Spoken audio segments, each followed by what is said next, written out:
What's up, guys? Welcome back to the channel. We're taking a look at Silent Hill 2 on the Legion Go, and it has pretty much the same problem on any of the Z1 Extremes where the UE5 lighting is really having issues with the game, and we've seen this before. So I kind of want to talk about the performance of the game, what I'm doing to play it here on the Go, and the Ally, and that type of thing in the video. So let's get into it here. Now, as far as the settings, again, I'm not getting deep into settings and performance in this video. I really want to talk about fluid motion frames and all that kind of stuff that we're using RT. But in display and graphics for now, we're going to be full screen 800p. We're using FSR3 in this video, mostly balanced, and we are using low for the preset. I didn't customize anything here. This gets me where I need to be to kind of show what's going on with the game. As you can already see, it doesn't load in properly, as we were talking about. We've talked about in previous videos, and it has that bug with UE5 on the Z1 Extreme. So if you turn ray tracing on, though, it kind of gets past that and loads in everything the way that it should. And not just RT, it's giving us all of the lighting we should have. There's a couple scenes I'll just put side by side with RT off and RT on here, running all the same settings. And unfortunately, we do lose performance, of course, even in trying to run these 30 FPS capped sequences here, which just look horrible without the RT on when things are bugged and not loading in properly, whether it be the lumen lighting or whatever the case is there. It really just pulls the soul out of the game, and it makes it, for me, an unplayable experience if RT is off until hopefully there's a fix for this. It's just not the way I would want Silent Hill to look or play for me on any device, and it's pretty rough. And it's a shame because performance with RT off is actually pretty good, and we could probably even use some fluid motion frames in 1200p or higher settings and do pretty well, but I just can't honestly play it the way that it is and the way that the lighting is bugged, and it just kind of destroys the heart and soul of Silent Hill 2 for me. So I consider that to be pretty unplayable, but you could certainly do it if you want that performance. Getting things loaded in properly, though, when you do turn RT on, just makes a huge difference on how this game looks and feels here.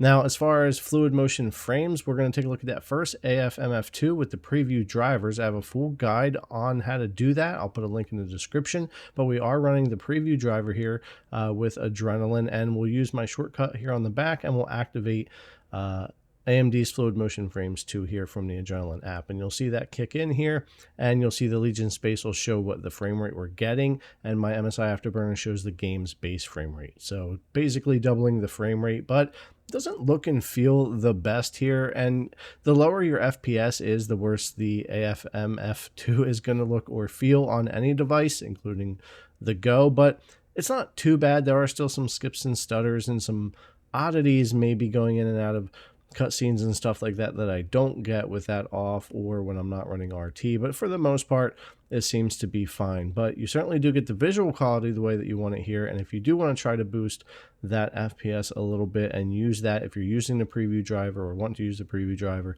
experiment with AFMF2, experiment with some of the settings and get it running as good as you can there, and you might do okay with that. So that's kind of my experience so far. It's not perfect, but it does work. Now, if I click off and disable, we'll go back to about 29 FPS right here. And honestly, for me, the game feels and looks better without it turned on. But trying to get a little bit more FPS out of it and seeing how it felt, click it on and can certainly do that here. But it just, with RT on, does cause more trouble than it does for me with RT off, but unfortunately needing RT on to get the graphics. Now, we do have in-game frame gen, which we can enable here, which I'll show you how to do that. And that is actually, for me, the best performance that I'm seeing on Silent Hill 2 here with having to have that ray tracing turned on. Basically, you want to go into your file explorer, this PC, and make sure that you can see your hidden folders. So go to options here from the three dots up top there. We're going to go into view in the folder options. Go down here and make sure show hidden files, folders, and drives is selected, so that you'll be able to see the app data folder and stuff we're going to get to here.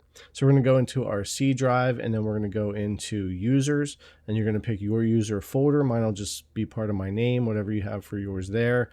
We'll go into that, and then we're going to come down here to app data. That's one of the hidden files we needed to see. We'll go into local, and then we're going to look for Silent Hill 2 folder. It's going to be in saved, config, Windows, and then we're going to edit our engine file right here, the engine.ini file. We're going to put a couple lines in here. I'm going to put those in the description for you, but we're going to come all the way down to the bottom here in Notepad. I'm going to go ahead and paste in the line of code that we need in here, which is going to be the system settings and then the RFidelity FX enable equals 1. I'm going to copy and paste that into there, and that's going to enable in-game frame gen when we're using FSR 3.0. If you want to disable frame gen, you're going to have to change that equals 1 to an equals 0 or delete this out and save the file again if you want to turn it off. So with that done there and looking just like this, we're going to go ahead and save the file, and then we're going to be able to exit out and just open our game. And with FSR 3 turned on, it's going to automatically have frame gen turned on. So there we go. Let's get out of here and we'll get back into the game. So back into the game, you'll see we're already getting double the FPS right here just on the menu screen because I already had FSR 3 on. If you go into settings, you're not going to see anything for in-game frame gen to turn it on or off. Again, you got to do that in that code, but with FSR 3 on, that automatically enables it here. And while it's not a perfect experience and it still has its skips and stutters and things that happen, whether it be load-in areas or just in general, that's probably why they haven't enabled it yet. They're probably going to work on that and have some updates or patches. The game certainly could use some patches or updates to help with some of the performance. It gets a little janky in and out of some of the cutscenes, kind of like AMD's fluid motion frames from Magellan, but I haven't had any major issues with that. For me though, it does give me an overall higher FPS with less stutter and less latency and stuff that I feel with the fluid motion frames 2 from the Adrenaline app. So it might be something that you want to try, and also if you're using the OEM or the official Lenovo driver, you'll still be able to do this method. You don't have to have the preview driver and go through that step of using AFMF2 if you want to do that. So that's why this is a little bit convenient. It's an easy, fast one to do,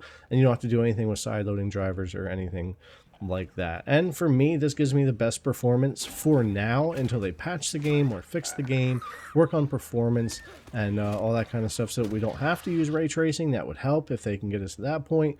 And other than that, maybe some more driver updates and things like that. But this is what I'm looking at when it comes to performance here for Silent Hill 2 on the Legion Go. Hopefully this gives you an idea of performance. You can certainly play it without RT on and get much better performance and less stutter, but it looks so horrible that way with all the lighting missing and that kind of thing, that for me it's kind of an unplayable experience. So I have to have ray tracing on, which kind of leads me to using the in-game frame gen. You could also use the AMD fluid motion frames, but I am preferring the in-game frame gen here, at least for now.